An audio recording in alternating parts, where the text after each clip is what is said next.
മക്കത്ത് പൂത്തൊരു പാട്ടാണ് ഞാൻ ഇവിടെ പാടാൻ പോകുന്നത്. എന്നാ തുടങ്ങിയാലോ? വരും. മക്കത്ത് പൂത്തൊരു ഈന്താമരത്തിലെ ഓരിലയായെങ്കിൽ ഹെക്കത്ത് മുഹമ്മദ് നടകൊണ്ട വഴിയില് മൺതരിയായെങ്കിൽ മുത്തുബിലാലിന്റെ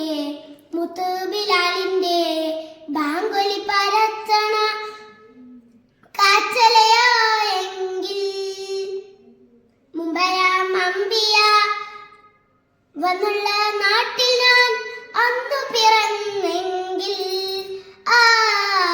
അന്നു പിറന്നെങ്കിൽ മക്കത്ത് പൂത്തൊരു ഈന്താമരത്തിലെ ഓരിലയായെങ്കിൽ ഹെക്കത്ത് മുഹമ്മദ് നടകൊണ്ട വഴിയില് മൺതരിയാ